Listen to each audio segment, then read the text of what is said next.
parti s'apprête à être la première force d'opposition francophone au Parlement, avec 12 députés face à cette coalition Vivaldi. Alors quelle sera la partition du gouvernement qui s'annonce? Le nerf de la négociation, ce sera encore et toujours l'argent qu'il faudra aller chercher pour payer cette crise. Alors serez-vous au diapason sur certaines notes? C'est ce que nous allons voir ce soir. Pointer du doigt les populistes, les populistes, les populistes. Mais c'est vous, hein, les machines de production industrielle. Oui, tout à fait. On vous entend, Raoul Edebo, mais on verra l'image un peu plus tard. C'est vous à la tribune de la Chambre. Parlons de l'actualité aujourd'hui, depuis les rangs de l'opposition. Aujourd'hui, est-ce que vous applaudissez? Est-ce qu'on se réjouit au PTB qu'il y ait enfin une solution pour gouverner ce pays? On voudrait se réjouir, mais la question c'est quelle politique ils vont appliquer, évidemment. Je veux dire, quand on voit un peu le spectacle qu'ils nous ont donné ces dernières semaines, moi ça ne me donne pas vraiment beaucoup confiance dans l'accord qu'ils vont avoir. Je veux dire, on est en train de se battre pour les postes à gauche et à droite. Enfin, c'est quand même incroyable. Ils n'en sont toujours pas sortis d'ailleurs. On croyait qu'on avait un accord hier, mais aujourd'hui dans le CDNV qui demande déjà à nouveau le poste. Enfin, d'accord, mais en attendant, on avance. On est en train de sortir du chaos. Et le chaos, il n'est pas bon non plus pour les ouvriers que vous défendez. Bien sûr, donc nous on ne veut pas de chaos. Nous ce qu'on veut c'est un accord qui soit bon pour les gens. Mais moi de ce que je lis pour l'instant de l'accord de la Vivaldi, je suis pas très confiant. Ça va apporter beaucoup de bonheur aux gens. Je veux dire, moi, on avait parlé d'une taxation sur les fortunes, voilà, c'est pas dedans. On avait parlé de revoir la pension, vous vous souvenez de ça, pendant la campagne électorale. On va parler de ces éléments un peu plus tard d'ailleurs. Vous avez dit, il n'y a pas dedans. Donc non, moi je n'ai pas confiance aujourd'hui que l'accord qui est sur la table va apporter du bien pour les gens. Et j'ai plutôt l'impression que c'est la peur des élections qui fait que tous ces partis traditionnels se sont remis ensemble. Et plutôt que de se remettre en cause avec un signal fort qui avait été quand même donné le 26 mai il y a 1 an et demi, eh bien non, on continue le pop-om dans la continuité finalement de la suédoise de Charles Michel. On va décortiquer justement ces points qui sont au centre des négociations, mais un mot quand même sur le contexte politique. Vous faites partie de cette classe politique. Vous pourriez aussi amener des solutions. Comment est-ce qu'on ne va pas creuser davantage dans ce contexte-là le fossé qui sépare les citoyens et le monde politique, un fossé que vous dites vouloir combler justement? Je pense que je vois deux méthodes. La première, je trouve, c'est que les hommes et les femmes politiques doivent continuer à vivre comme les gens qu'ils représentent. Moi, je crois que c'est une des premières mesures. Il ne faut pas vivre dans une bulle de 7 comme ça pour ces 7 partis traditionnels qui vivent avec des salaires au-dessus de la moyenne, qui vivent dans un petit monde de politique, etc. Moi, je crois qu'être sur le terrain avec les gens, continuer à vivre avec un salaire des travailleurs, c'est la première condition. Mais la deuxième, c'est aussi oser sortir des sentiers battus. On nous avait dit avec la crise du Covid que ça allait plus jamais être comme avant, qu'il allait avoir un avant et un après. Moi, ce que je vois sur la table aujourd'hui, c'est qu'on reste dans ce cadre d'une économie libérale où les riches deviennent de plus en plus riches, les pauvres de plus en plus pauvres, et on met rien en cause. Et moi, je crois que la spécificité du PTB, c'est de venir avec des solutions concrètes, parce que nous, on vient pas qu'avec du blabla. Quel a été l'événement politique majeur de la première année de législature? Je vais vous le dire, c'est le fonds blouse blanche. 400 millions d'euros qui ont été arrachés grâce au combat des infirmiers et des infirmières, 400 millions d'euros qui ont été arrachés. Quel est le parti qui a présenté une proposition concrète au Parlement pour que ça puisse se voter, ces 400 millions? C'est le PTB. Donc tout le monde qui viendra regarder au Parlement viendra voir que nous venons avec beaucoup de propositions concrètes, mais jouer le jeu des partis traditionnels pour continuer ce ronron quotidien qui dure déjà depuis 30 ans, il ne faut pas compter sur le PTB pour ça. Nous, on veut sortir. Vous parlez d'enjeux, de ronron quotidien, de pop-om, je vous cite là, et de spectacle politique. C'est vrai, on va prendre un exemple. L'attitude du président du MR a été décriée cette semaine, ses déclarations, les chamailleries politiques, mais vous, comme Georges-Louis Boucher, finalement, vous avez quand même un style plutôt percutant. Je vous propose de voir un petit exemple parmi d'autres.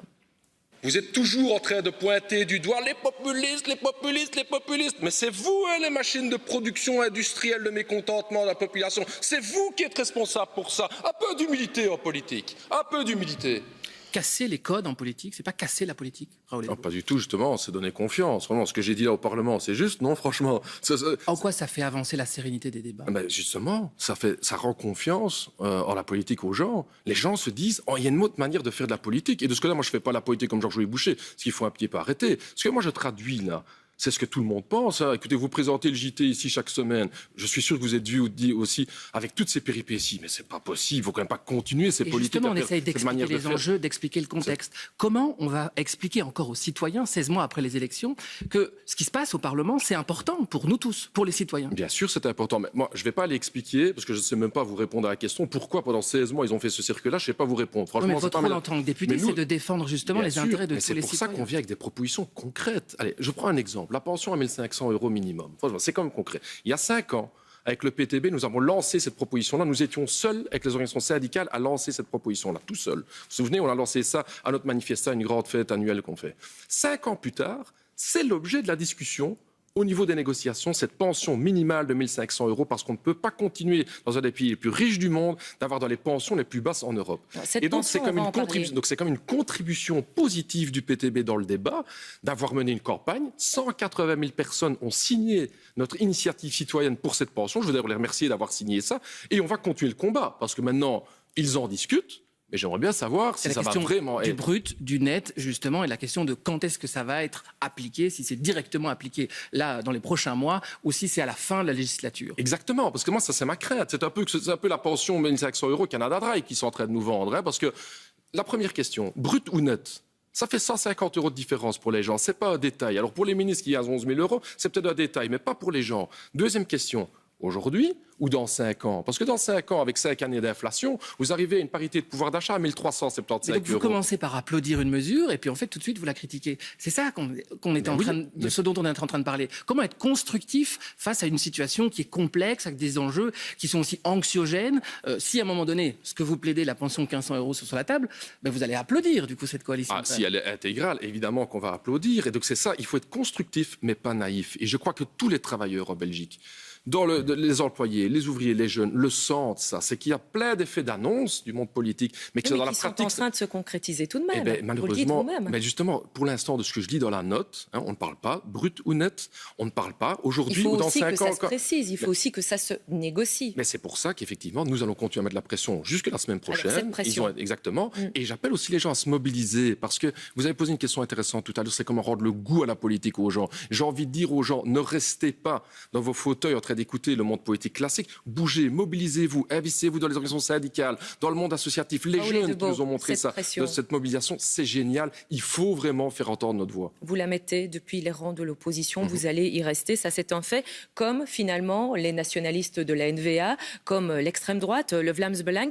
Comment allez-vous finalement vous démarquer, montrer un autre visage que celui qui met en avant l'antisystème? Non mais ça c'est pas difficile, il suffit d'aller voir un petit peu quand les fachos interviennent au Parlement ou la NVA interviennent, ça n'a rien à voir avec les interventions du PTB. Au-delà du racisme. Mais non, mais le racisme, c'est pas un détail. Non, je ne le dis pas, mais au-delà de ça. Mais eux, c'est une opposition qui vont diviser le pays, le diviser pour mieux régner. Quand on écoute le Vlaams Belang, la NVA, une solution pour eux, pour tous, c'est diviser le pays. Nous sommes encore fiers d'être le seul parti national en Belgique. Au PTB, il y a des Flamands, des Bruxellois, des Wallons qui sont ensemble dans un même parti, qui luttent ensemble pour un monde meilleur et un autre monde. Et c'est toute une différence avec la NVA. Aujourd'hui encore, j'ai encore eu un clash avec un député de la NVA parce qu'il ne trouvait qu'une seule chose à dire, c'est faut tout diviser, il faut tout diviser. Mais ce qui m'inquiète, c'est que la Vivaldi, justement, dans son accord, prévoit quoi? La désignation de 2 ministres qui, pendant 4 ans, vont travailler à quoi? À savoir comment on va diviser les soins de santé en Belgique. Ils vont travailler à l'institutionnel aussi, essentiellement, mais c'est important. Oui, mais la division des soins de santé. Alors, si moi j'avais bien compris un truc dans cette crise du Covid, et je crois qu'on était plus ou moins 9 millions de Belges, au moins sur les 11 millions à avoir compris l'affaire,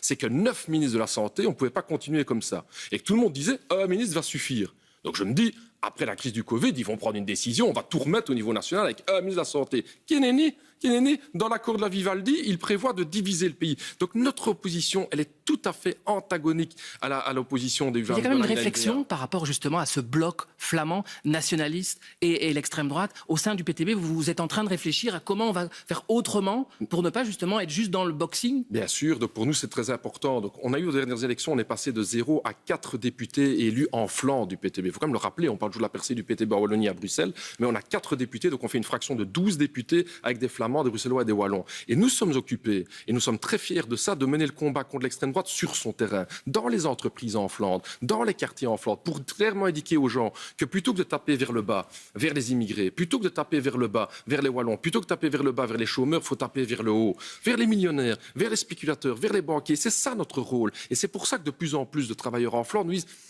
cette opposition-là du PTB, elle me plaît de plus en plus. Et c'est un défi important pour nous. Vous avez parlé de vos inquiétudes sur la pension minimale à 1 500 €. Autre thème, le retour de la pension à 65 ans. Ça, on n'en parle plus. C'est pour vous une forme d'abandon de poste de partis francophones? Attendez, pendant toute la campagne électorale, j'ai entendu le PS et Écolo nous dire, nous, on ne montera dans un gouvernement qu'à une seule condition. Et vraiment, fièrement dit, qu'on ramène la pension de 67 à 65 ans.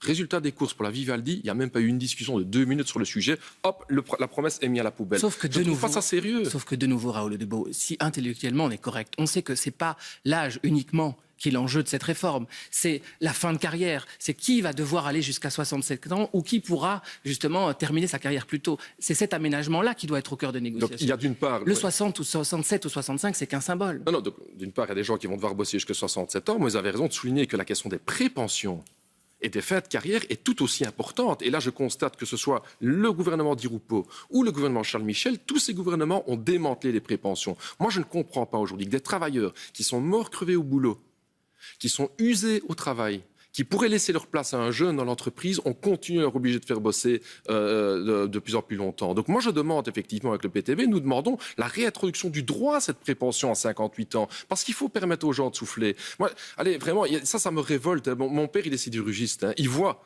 Il était chirurgiste. Il voit l'ensemble de ses collègues qui ont bossé 6, 2, 2, 10 la nuit. Et ces gens-là sont l'aménagement des fins de carrière, justement, qui est en cours de négociation mais pour l'instant, dans l'accord de la Vivaldi, je vois qu'on ne dit rien du tout, que du contraire, on officialise les réformes du gouvernement Charles Michel qui ont supprimé énormément de droits à la prépension. On va encore continuer de parler d'argent. Les 7 partis actuellement en négociation, réfléchissent à faire contribuer, je cite, les épaules les plus larges. Si vous pouviez les aider, quelle serait votre recette en quelques mots ? Écoutez, je ne peux que leur proposer, mais clé sur porte, la taxe des millionnaires du PTB, elle est là. La proposition de loi a été introduite, je vais dire 40 pages, tout est bien décidé. Mais ça aussi, n'est-on pas dans le symbole ? Il y a la faisabilité également. Mais la faisabilité, on discute aujourd'hui en Allemagne d'introduire un impôt sur la fortune, on discute aux Pays-Bas d'introduire un impôt sur la fortune. Concrètement en Belgique, effectivement, si vous avez la baguette magique, qu'est-ce que vous faites de... Alors, on a introduit notre taxe des millionnaires, c'est une taxe de 1% sur les fortunes de plus d'1 million d'euros, 2% sur plus de 2 millions d'euros et 3% sur plus de 3 millions d'euros, ce qui rapporterait plus ou moins entre 7 et 10 milliards d'euros, qui pourraient être intégralement investis dans le paiement de nos pensions, dans le paiement des droits sociaux, etc., des gens, les investissements publics. Donc ça, c'est la proposition concrète. C'est une spécificité. On va toujours me dire, oui, mais il faut un cadastre des fortunes. Pour Exactement. ça, on ne sait pas dire pour l'instant qui a 1 million d'euros, qui a 2 millions d'euros, qui a 3 millions d'euros. Il y a deux éléments dans la réponse. D'une part, chez nous, il ne faut pas de cadastre des fortunes dans la proposition du PTB. Pourquoi ? Parce que c'est un impôt déclaratoire, c'est-à-dire que les gens eux-mêmes, comme d'ailleurs nous le faisons aussi avec nos salariés, déclarent eux-mêmes leur patrimoine. Mais vous avez besoin aussi de la levée du secret bancaire. Non, les gens introduisent eux-mêmes, comme nous le faisons aussi avec nos... je rappelle, quand on est sur Taxon Web, là, il y a tout jusqu'au moindre cent, il est mis déjà ce qu'on gagne à l'avance. Donc chez les ouvriers, chez les travailleurs, il n'y a pas que ce qu'on gagne, il y a le patrimoine. Donc le patrimoine. Et deuxièmement, le patrimoine, en fait, il est déjà connu en Belgique. La Banque nationale de Belgique, avec son point de contrôle central, le PCC, centralise déjà toutes les informations que les banques ont. Aujourd'hui, les actions sont nominatives, donc aujourd'hui, ce n'est plus indépendant. Le patrimoine y est pour pouvoir payer l'ensemble des impôts sur le patrimoine. Donc, en fait, on a toutes ces données-là. D'ailleurs, ce n'est pas moi qui le dis. L'ancien directeur de la Banque nationale de Belgique disait, écoutez, on peut être pour ou contre l'impôt sur la fortune, mais il n'y a aucun problème pour le mettre en application. Sauf que de nombreux experts, quand même, reconnaissent que la faisabilité en Belgique, il y a aussi la question des départs aussi de ces grandes fortunes vers l'étranger, se pose. Et c'est pour ça que ça bloque. L'autre option, pour à un moment donné aller chercher des recettes, ce serait pour taxer des plus-values boursières. C'est un autre enjeu pour essayer d'aller chercher de l'argent pour compenser la crise.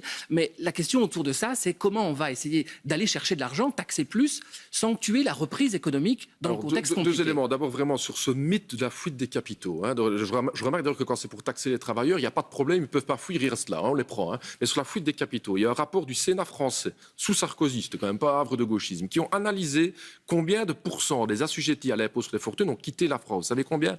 1%. D'accord, mais c'est le 1% des plus riches. Non, pas du tout, parce que la plupart restent là. Et en plus, ces capitaux ne fuient même pas, vu qu'ils investissent dans le pays où ils sont. Donc ça, c'est un élément. Deuxième élément. On va passer à une autre question. Et d'ailleurs, j'invite les téléspectateurs à aller retourner sur notre site où il y a justement tout un dossier qui explique à la fois les défis et les obstacles de cette éventuelle taxe des billionnaires. Mais sur cette question des recettes, comment on pourra aller chercher des taxes sans tuer la reprise économique, sans tuer les investissements en Belgique ? Mais d'une part, donc c'est ça qui est quand même intéressant dans notre proposition, c'est qu'on va toucher les grands patrimoines, les multimillionnaires, et pas l'activité économique, justement. Parce que c'est quoi l'alternative ? Il faut arrêter de raconter des sottises aux gens.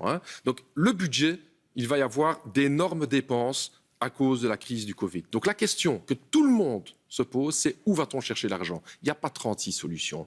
Soit on va le chercher chez les plus riches, soit une nouvelle fois, comme Charles Michel l'a fait, comme on l'a fait dans tous les gouvernements, on viendra le chercher dans la poche des gens. Et moi, dans ce choix qui est binaire, parce que l'argent, ça ne tombe pas du ciel, il faut bien aller chercher quelque part, je pense qu'on pourrait demander, après la crise du Covid, qu'on prenne un peu de ces fortunes les plus riches pour aider les héros les héros du coronavirus, ces gens qui ont bossé, ces gens qui sont avec des salaires de moins de 14 € par heure, tous ces gens qu'on a applaudis, manifester d'ailleurs etc. pour cela lundi aux côtés de plusieurs syndicats. Il nous reste 2 questions. On vous demande une réponse très brève. Parmi les syndicats, il y a la FGTB, son nouveau président Thierry Botsson. Il incarne plus vos valeurs que l'ancien Robert Vertenoy. Écoutez, moi je ne vais pas juger sur les débats internes de la FGTB. Je m'entends très bien avec Thierry Botsson parce que c'est un syndicaliste de combat. Il va mener le combat lundi prochain avec toute la FGTB pour une meilleure fiscalité, pour une sécurité sociale solidaire. Et je serai à ses côtés évidemment. Une dernière question alors Thomas. Quel est le meilleur Premier ministre pour la Belgique? Le libéral flamand Alexander De Croo ou le socialiste Paul Magnette?